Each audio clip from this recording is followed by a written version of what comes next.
prosigo a la meta. Prosigo a la meta.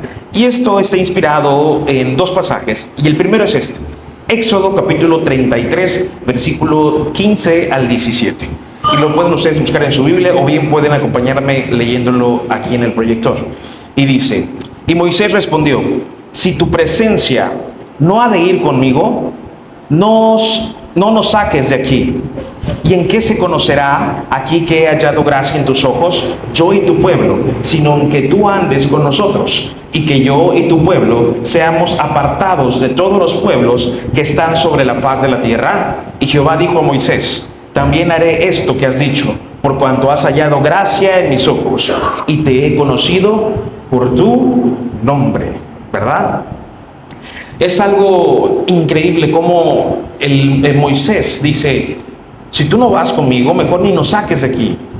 Y hay una frase inspirada en esto, que es, prefiero ir en un desierto contigo que estar en un paraíso sin ti. Estar en un paraíso sin Dios no es un paraíso, solo es un efecto placebo, solo es un efecto de placer momentáneo. Pero es mejor estar con Dios en un desierto, a pesar de que muchas veces cuando estamos en el desierto, renegamos de estar en el desierto. Y decimos, Dios, sácanos de ese desierto, como si Dios no estuviera en el desierto con nosotros. Pero nos damos cuenta que así como Moisés, Dios estaba en el desierto. Dios está en todas partes. Es un Dios de lejos, de cerca y en todos lados. Así que aún en el desierto, Dios estaba ahí. El problema es que muchas veces, a diferencia de Moisés, no nos damos cuenta de esos procesos necesarios en los cuales Dios permite que pasemos el desierto con un propósito específico. Moisés a lo largo de su vida fue formado en carácter. Cuando él era pequeño, él sabía que él iba a ser el liberador de Egipto. ¿Sabías eso? En la Biblia dice que él ya sabía que él iba a ser el liberador de Egipto, de los israelitas en Egipto. Pero entonces lo quiso hacer a su manera. Lo quiso hacer a su manera. ¿Y saben qué hizo? Mató a un guardia. Se convirtió en un asesino. Por lo cual tuvo que huir. ¿Y sabes hasta cuándo Dios lo regresó para ser el profeta que liberó al pueblo de Israel? Cuando tenía la edad, ¿alguien me puede decir la edad que tenía Moisés? 80 años. 80 años tenía Moisés. Y aún así, cuando Dios le habló a Moisés, él dijo, ¿pero yo? ¿Por qué? Sí, yo soy difícil para expresarme, no puedo expresarme. ¿Cuántos se sienten? Ya, ¿ve? Ya se me fue. ¿Cuántos se sienten identificados muchas veces? Que tú dices, yo no puedo expresarme, es que yo no sé qué decir. Bueno, Moisés decía lo mismo. Pero Dios le respondió algo magnífico. Dice, ¿quién eres tú? ¿Quién le ha dado la boca al hombre? ¿No he sido yo? Entonces cállate y haz lo que te estoy diciendo. Y pues amorosamente Moisés fue e hizo lo que tenía que hacer, ¿verdad? Después de esto, durante el camino, dice que su mujer, ¿cómo se llamaba su mujer? ¿Alguien sabe? Séfora, ¿verdad? Empezó a renegar, porque acuérdense que ella no tenía esas costumbres. Mientras Moisés tenía que hacer un acto de obediencia por mandato de Dios, por señal del pueblo hebreo, y tenía que circuncidar a sus hijos. Todos sabemos que es circuncisión, ¿verdad? Pero no lo había hecho. ¿Sabes por qué no había circuncidado a sus hijos? Para que su esposa no se molestara, para que su esposa no tuviera conflicto con él. Así que Moisés prefirió estar en paz con su esposa y puso a su esposa por encima de Dios. Y entonces dice la palabra de Dios que Jehová lo iba a matar. Así como estás escuchando. El Señor iba a matar a Moisés debido a que su primer lugar no era él, no era Dios. Así que cuando el ángel del Señor llegó hacia Moisés a punto de matarlo, ¿sabes qué hizo la mujer? Agarró una piedra afilada, agarró a sus hijos y les hizo la circuncisión.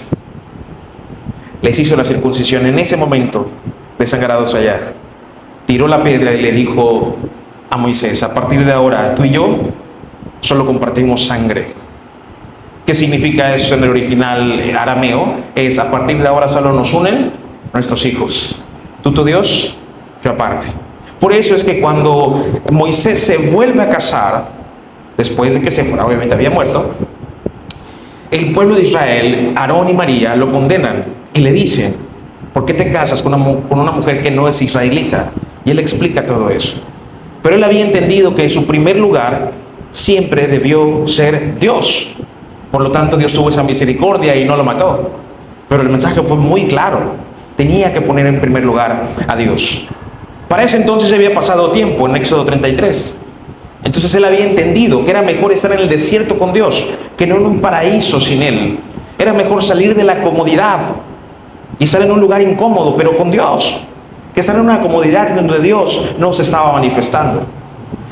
Si nos dieran a elegir entre tener $1,000,000 y no tener nada, pero tener a Cristo en el corazón, estoy seguro que la mayoría, lamentablemente, de los cristianos, primero le piensan en ¿qué haría con el $1,000,000? Y eso es lo más triste y lamentable, porque todo el tiempo estamos pensando en ¿qué? En cómo hacer dinero, ¿verdad? ¿O alguien de aquí no piensa en dinero? Porque veo que están callados y digo, wow, no piensan ni se preocupan por el dinero, increíble. No se preocupan cuando dicen, oye, ya dinero. Empieza a volar su mente. ¿Pero por qué sucede esto? Bueno, porque la mente humana está inclinada totalmente a todo esto, a los placeres y a la comodidad de este mundo.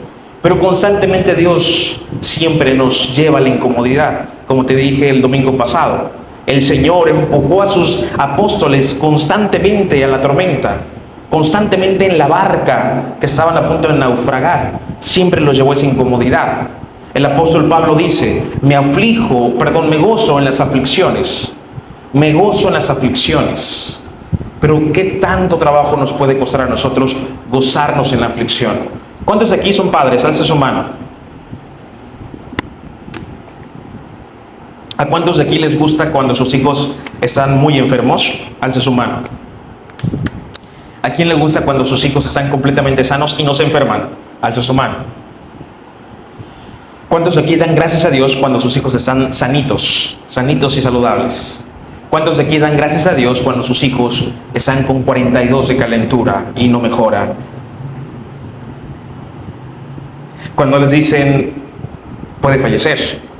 Cuando te dicen, hay una diabetes, hay un cáncer avanzado. ¿Cuántos decimos, gloria a Dios, gracias Dios? Que la suegra se enfermó, ahí sí, gloria a Dios. Es cierto.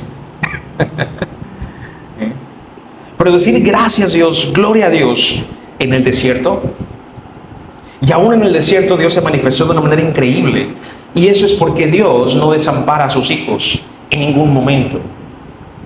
Dios es experto en sorprendernos inclusive en el último minuto. Tiene esa delicadeza, esa sencillez, esa caballerosidad de sorprendernos en el último minuto. Tiene esa esencia de que cuando nuestros planes están yendo mal, Él de repente viene y ¡pum!, nos los cambia. Es espontáneo. Y la mayoría de las hermanas que están casadas acá se enamoraron de sus esposos porque en algún momento hizo algo parecido. Hizo algo espontáneo, hizo algo único. Pero el Señor es así siempre, en todo tiempo, en todo momento. Siempre provee y dice, no se preocupen por lo que han de comer o por lo que han de vestir. ¿Por qué? Porque eso ya lo tenemos de entrada. Ya tenemos comida y vestimenta. Si eres cristiano, tú ya tienes comida y vestimenta. Que aunque tu refri esté vacío, hay comida. Hay comida. Siempre hay comida, aunque esté vacío el refri. Si no, Dios manda a alguien, inclusive a aquellos que se consideran tus enemigos. A través de ellos también viene la bendición, porque es un utensilio. Dice la palabra de Dios en Colosenses que a Él, a Cristo, están sujetos toda potestad, toda autoridad, todo principado. Eso incluye tanto lo bueno como lo malo. Entonces no tenemos que preocuparnos cuando estamos en el desierto. Sin duda alguna todos recordamos la parte en donde el Señor le provee de maná al pueblo de Israel. Y todavía el pueblo de Israel dice, oye, ya me aburrí del maná. Y el Señor les cambia el menú. ¿Y qué les da? Codornices. Codornices. Y cuando tienen sed, sale agua de la roca.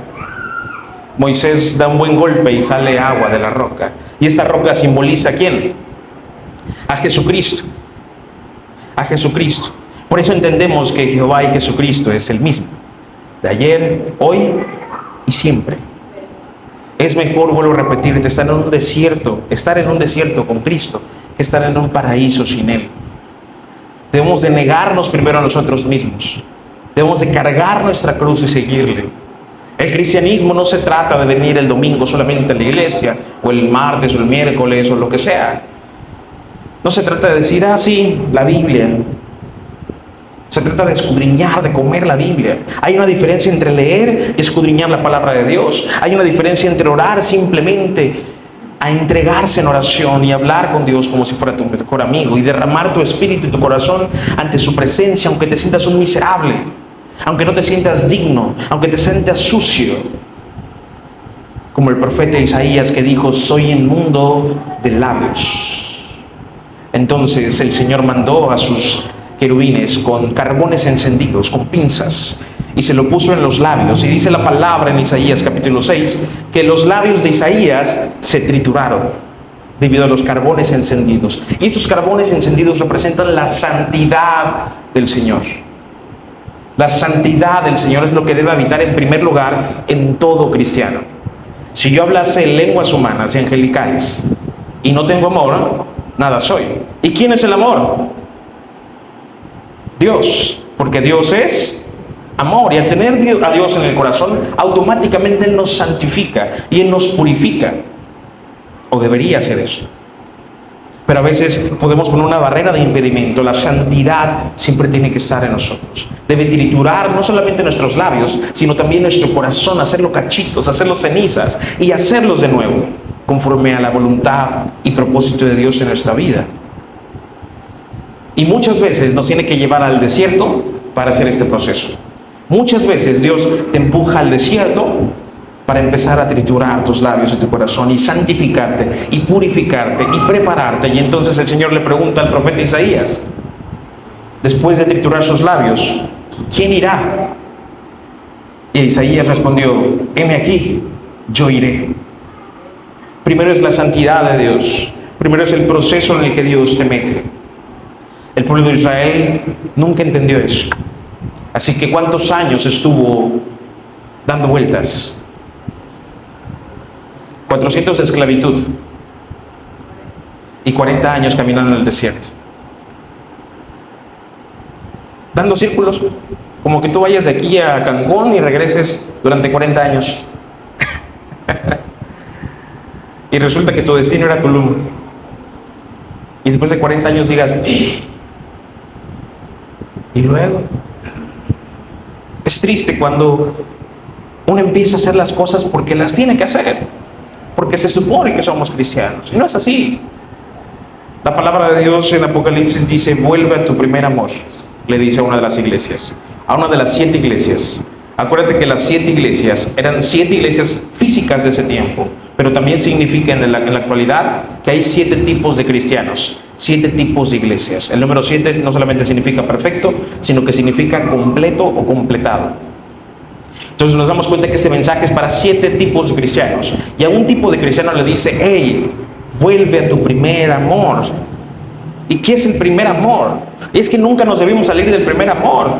Muchos dicen, es que está en su primer amor, como si fuera algo momentáneo. Y el pensar así es algo erróneo y muy religioso. El primer amor es permanente, dura para siempre, porque las misericordias de Dios son nuevas y se renuevan cada día, cada mañana. Y su amor es fresco para con nosotros. Te decía el domingo pasado, actualmente, o la mayoría de veces, vivimos por pura misericordia, en vez de vivir por pura gracia. La gracia está abundante para nosotros, pero por nuestras desobediencias constantemente acudimos más a la misericordia de Dios. La misericordia es esa retención de Dios para no corregirnos. Su gracia es gratis, pero nosotros preferimos su misericordia que su gracia.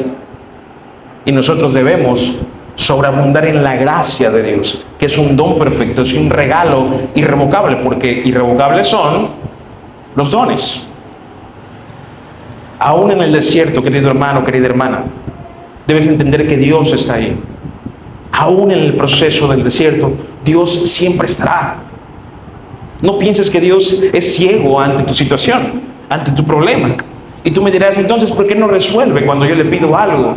Si le estoy pidiendo una necesidad tan clara, una urgencia.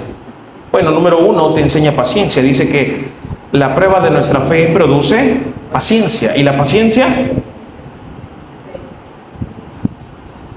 ¿Y la fe? Esperanza. Una esperanza eterna. Así que cuando Dios te hace esperar, es algo increíble porque está produciendo en ti fe, esperanza y paciencia. Pero muchas veces Dios no responde simplemente porque pediste algo que no está conforme a su voluntad. Entonces, ¿cuál es el problema ahí? Tu corazón. El problema es tu corazón, que está aferrado a lo que tú anhelas, a lo que tú quieres, y no a lo que Dios ha dicho que te quiere dar, o lo que quiere hacer contigo. No podemos caminar más en nuestra propia voluntad. Ese es el evangelio del Señor Jesucristo. Negarnos a nosotros mismos y aceptar su voluntad como única. No adaptar el evangelio a nuestra manera, a nuestra comodidad. No solamente decirte Dios te bendiga, hermano, y lo hacemos por costumbre, y eso es incorrecto. Debemos decirnos hermanos porque de verdad somos hermanos. Y decimos incorrectamente, este es mi hermano y este es mi hermano en Cristo. Está mal decir eso. Está mal decir eso. ¿Por qué? Porque tú dices, es que ese es mi hermano de sangre y ese es mi hermano en Cristo. Bueno, tu hermano en Cristo también es hermano de sangre. Tiene la misma sangre que tú. ¿Cuál? La del Señor Jesucristo, que le limpió de todo pecado. Así que todos son tus hermanos. Todos son tus hermanos. No deberías decirlo por costumbre, al igual que el orar, no deberías hacerlo por costumbre. Padre Celestial, gracias por los alimentos, santifícalos, multiplícalos en el nombre de Jesús, amén. Y así, mucha palabrería durante el desayuno, almuerzo y cena. ¿Y la oración fresca en qué momento? La oración fresca en qué momento se produce. Debemos constantemente orar frescamente al Señor. Debemos dar gracias a Dios inclusive en los procesos de desierto. Pero si no entendemos el dar gracias a Dios en el desierto, ¿qué crees que va a pasar? Puede pasar 40 años y vas a seguir en el mismo desierto. En el mismo desierto. En primer lugar, ¿quién debe estar en tu vida? Dios. Dios. Y pensamos, si yo hubiera vivido en la época de Jesús, yo lo hubiera seguido. Déjame darte una mala noticia. El apóstol Pedro lo negó. Y muchas veces nosotros lo negamos con nuestras acciones. Muchas veces nosotros negamos al Señor Jesús cuando hacemos nuestra voluntad y no la de Él. La palabra de Dios no es al gusto del cliente. La palabra de Dios es lo que es. Es una espada de doble filo. Una espada que traspasa y penetra el corazón, que divide el espíritu y el alma y llega hasta los tuétanos de los huesos. Sin duda alguna, el Señor, cuando nos empuja a ese desierto, es para procesarnos. Pero si entendemos su voluntad, entonces el proceso va a ser más fácil. Y esto lo entendía el apóstol Pablo. Hay una diferencia entre el apóstol Pedro y el apóstol Pablo. El apóstol Pedro lo encarcelaron. ¿Y sabes qué pasó con él? Fue liberado. ¿Por quién? Por un ángel del Señor. Pero cuando Pablo fue encarcelado, ¿qué crees que pasó con él? No fue liberado. Estuvo en la cárcel y él dice, he estado en cárceles, en naufragios, en tumultos, en latigazos. Y al final dice, y en el día de mi juicio todos me abandonaron. Mientras que Pedro cómodamente era el líder de la iglesia y era liberado por ángeles en la cárcel. Y podemos decir, wow, Pedro, un hombre ungido de Dios, que fue liberado por los ángeles. Y si tú hubieras vivido en esa época dirías, pero Pablo, mira, ¿ya vieron a Pablo? Dios no lo libera de la cárcel. Algo estará haciendo Pablo. Tal vez le falta espiritualidad, no lo sé. Tal vez le falta más presencia de Dios. Nos damos cuenta que no es así. La mayoría de las cartas del Nuevo Testamento están escritas ¿por quién? Por el apóstol Pablo. Por el apóstol Pablo. Y él entendió que todo desierto tiene un proceso, tiene un porqué. Y él dijo, yo no me vanaglorio de mis fortalezas, sino que yo presumo de mis debilidades. Porque en mi debilidad se fortalece el Señor. Y Juan el Bautista lo entendió desde que vio a Jesús. Él dijo, es necesario que yo mengüe para que Él crezca. Y eso es lo que debemos entender nosotros como hijos de Dios. Es necesario menos de nosotros y más de Él. Menos proyectos nosotros, más proyectos Él. Menos pensamientos nosotros, más pensamientos Él. Al final, el apóstol Pablo lo entiende y en Filipenses capítulo 3, versículo 13 y 14 dice: hermanos, yo mismo no pretendo haberlo ya alcanzado, pero una cosa hago, y eso es lo que vamos a hacer a partir de esa semana. La semana anterior pusimos en práctica negarnos a nosotros mismos, cargar nuestra cruz y seguirle. Y esta semana vamos a agregar esto. Dice así: olvidando ciertamente lo que queda atrás. ¿Cuántos de aquí viven con, no me van a responder, con dolor en el corazón por alguna violación infantil?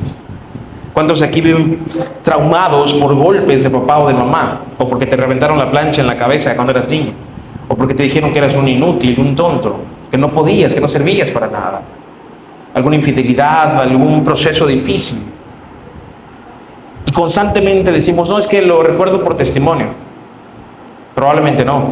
Probablemente lo recuerdas porque duele todavía. Y es que el perdón no es un sentir. Porque muchos dicen: yo lo voy a perdonar cuando lo sienta. ¿Has escuchado esta frase? Yo lo voy a perdonar cuando lo sienta. No. El amor y el perdón no es un sentimiento. Es una decisión. Así como estás escuchando. Es una decisión. Bíblicamente es una decisión. Tú decides perdonar. ¿Cuántas veces? ¿Cuánto es eso? 490 veces. 490 veces debes de perdonar. Hasta que termine las 490 veces de perdonar, te vas a dar cuenta que ya perdonaste.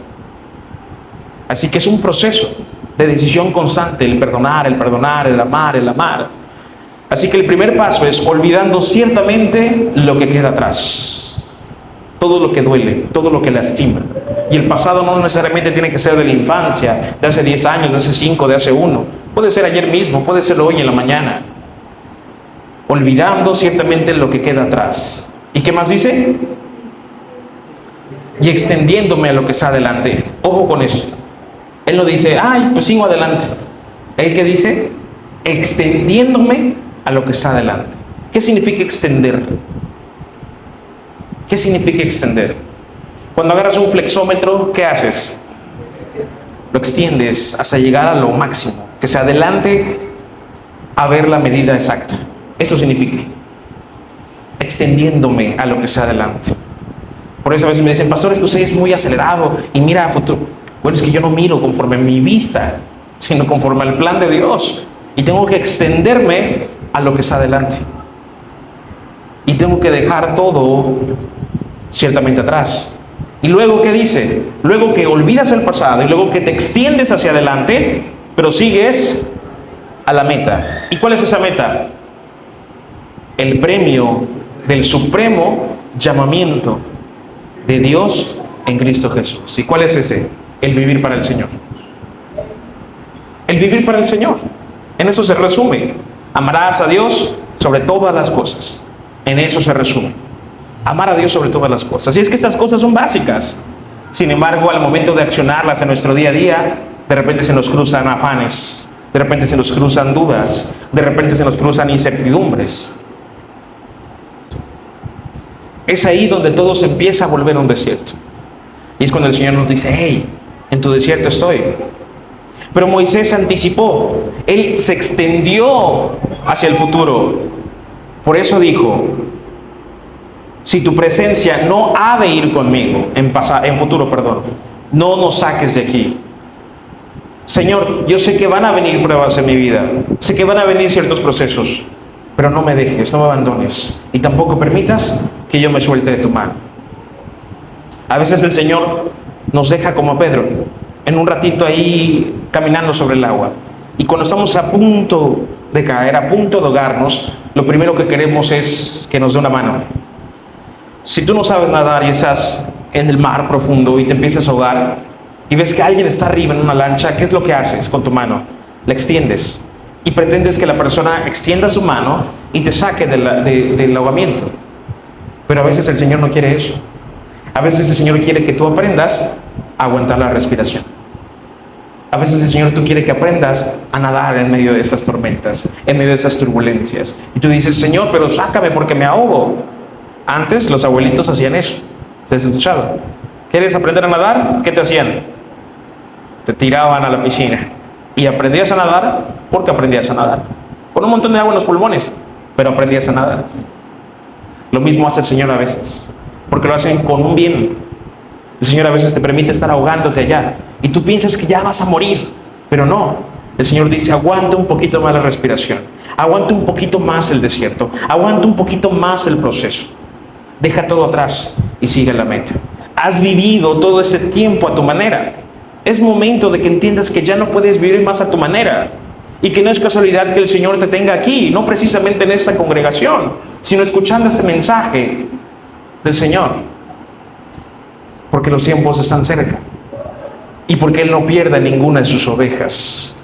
Él prepara sus ovejas. Y tú dirás, ¿y por qué antes no lo conocía? Porque este es el tiempo perfecto en el que el Señor te preparó. Para esta generación naciste, probablemente las últimas generaciones. Así que sin duda podemos decir lo que dice el apóstol Pablo. Yo mismo no pretendo haberlo ya alcanzado. O sea, no he alcanzado lo que debería yo alcanzar. Pero una cosa hago, olvidando ciertamente lo que queda atrás. ¿Cuántos quieren olvidar lo que quedó atrás? Y extendiéndome a lo que está adelante. ¿Cuántos se quieren extender a lo que está adelante? Imagínate caminar constantemente por fe. Y es que deberíamos caminar por fe. Deberíamos caminar por fe. Yo te puedo decir abiertamente que la fe da resultados. Pero no mi fe, sino la fe puesta en Dios. Resulta que esa fe no es mía tampoco. Es que Dios nos dio una medida de fe. Así que todo lo que Él hace es para producir bien en nosotros. Y todo lo que nosotros tenemos es de Él, nada es de nosotros. Sin embargo, cuando lo que Él nos dio se alinea en lo que Él es, entonces todo sigue su camino como debe seguir. Y todo se alinea a su voluntad. ¿Hay dificultades? Sí. Sí hay dificultades, porque de eso se trata. De producir en nosotros paciencia, fe y esperanza.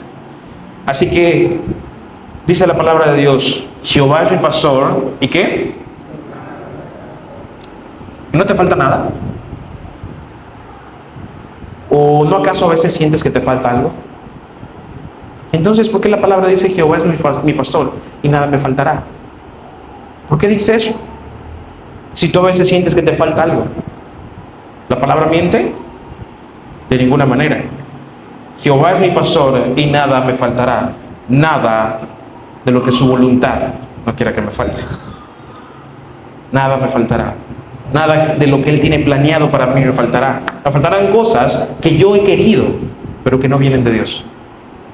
Jehová es pastor y nada me faltará. En lugares de delicados pastos me hará descansar. Y tú y yo en puro problema estamos.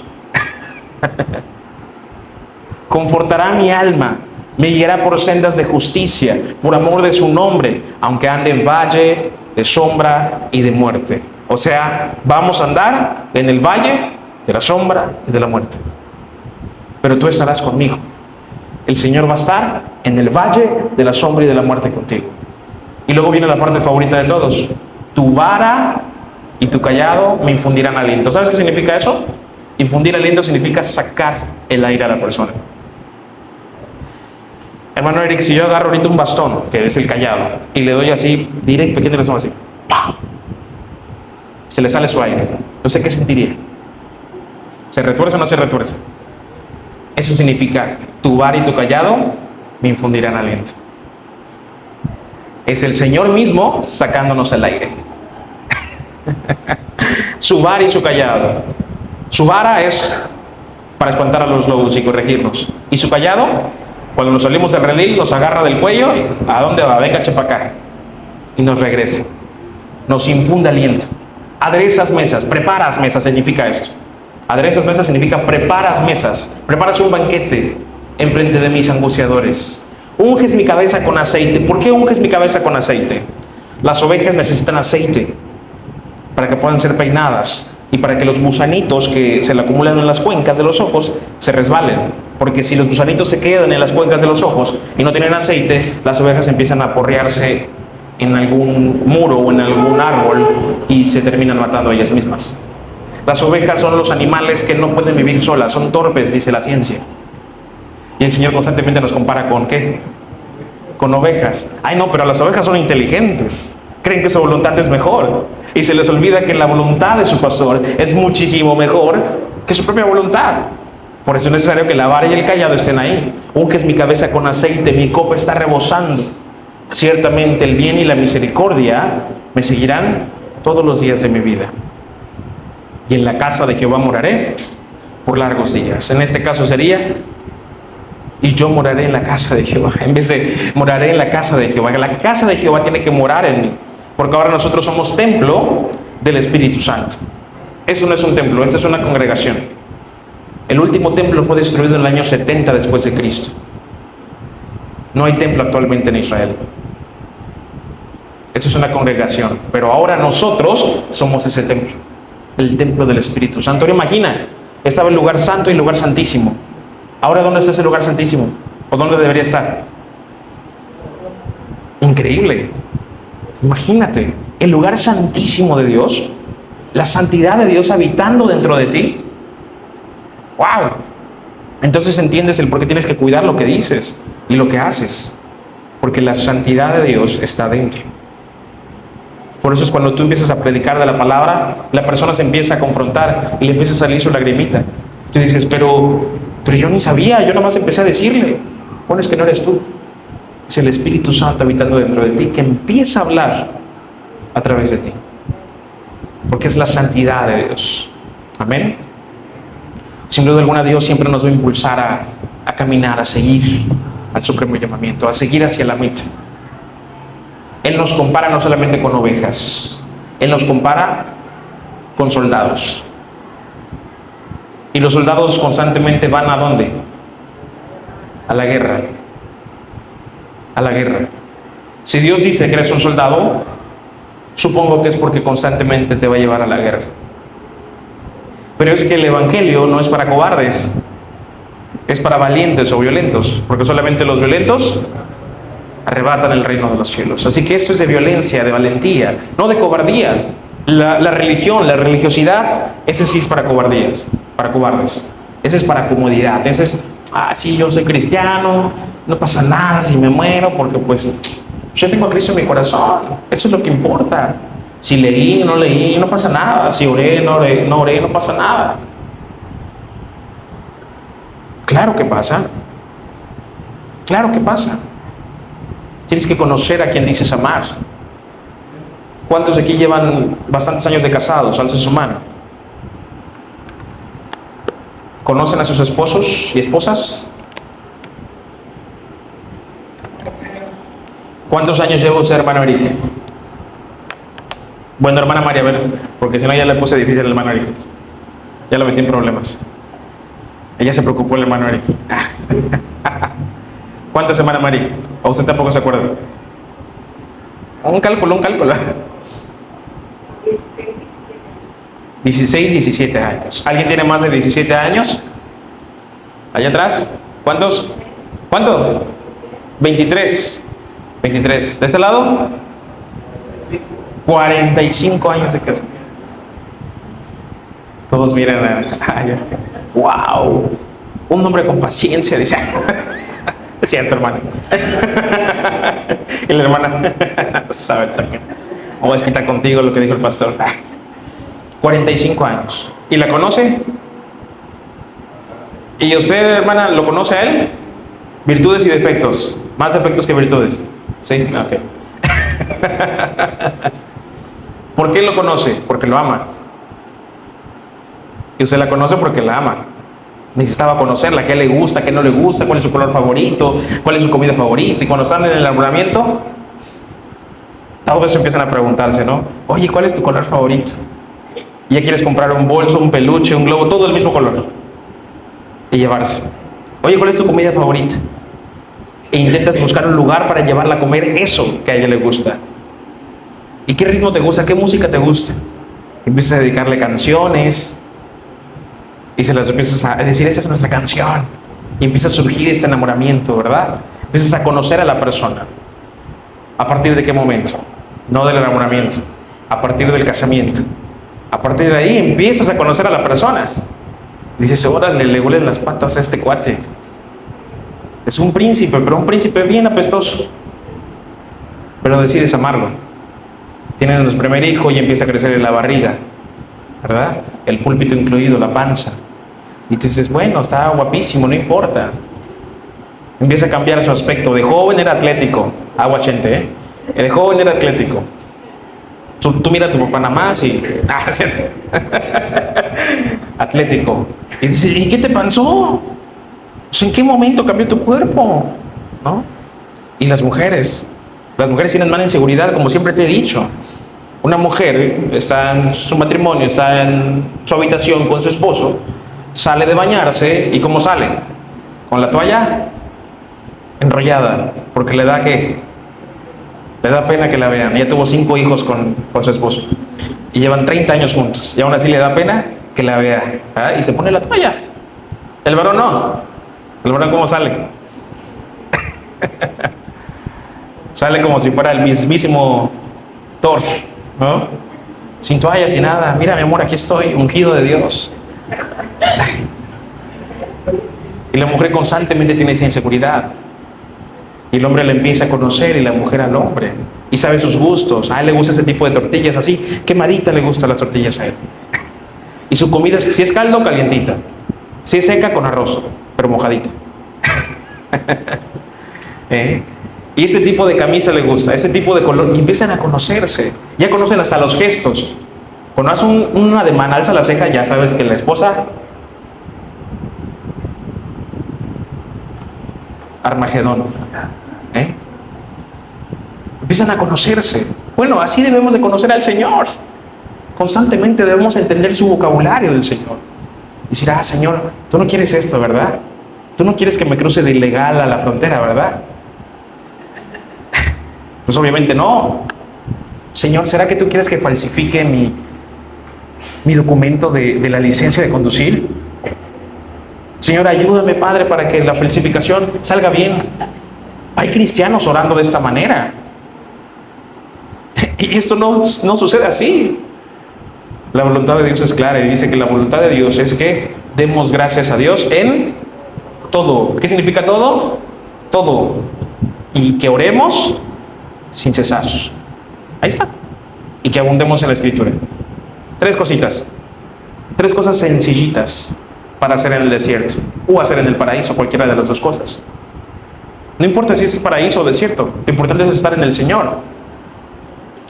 ¿Te acuerdas que hace, no sé si el domingo pasado o el anterior, no recuerdo bien, te compartí de que constantemente me pasa que yo veo a una persona y le digo, ¿sabes qué? En 3 años, en tal mes vas a fallecer. ¿Te acuerdas que te comenté esto? ¿Y qué pasa? Bueno, en diciembre pasó con un joven y el día de ayer pasó nuevamente. Es la persona número 15 que me toca sentir y decir. Hace 2 años dije, esta persona, Wilma, va a fallecer en enero de 2024. Eso lo dije hace 2 años. Y lo escribí. Y se lo dije a las personas con las que estaba. Y el día de ayer falleció. Y constantemente pasa una y otra vez. Y uno se pregunta, bueno, es que unos viven y otros mueren. Recordaba al bebé de Osvaldo y Sara que acaba de nacer. Y digo, unos viven, otros mueren. A veces el Señor no quiere dar una palabra de, vas a sanar. A veces el Señor quiere dar una palabra de, entrega tu vida porque pronto te voy a ver. Y eso es más glorificación que el seguir viviendo. Porque el vivir es Cristo y el morir es ganancia. Y si vivimos, para el Señor vivimos. Y si morimos, para el Señor morimos. Ya sea que vivamos o que muramos, del Señor somos. Pero mientras llega ese momento, debemos decir lo que dijo el apóstol Pablo. Hermanos, yo mismo no pretendo haberlo ya alcanzado, pero una cosa hago, olvidando ciertamente lo que queda atrás y extendiéndome a lo que está adelante, pero sigo a la meta, al premio del supremo llamamiento de Dios en Cristo Jesús. Esa debe ser nuestra meta a partir de ahora. Caminar con el Señor y entregarnos en espíritu y en verdad. En espíritu y en verdad. ¿Cuántos quieren esto? ¿Cuántos quieren entregarse al Señor en espíritu y en verdad? No creas que leyendo un capítulo es suficiente. siempre da más hambre, ¿verdad? Cuando te gusta algo, comes más de eso, ¿verdad? La palabra tiene que ser así en tu vida. Abunde en la palabra, porque los tiempos difíciles se acercan, en la cual querrás y anhelarás tener una Biblia y probablemente no la puedas tener. No sé por qué te digo esto, pero te lo comparto. Así que escudriña mientras puedas. Vamos a ponernos de pie.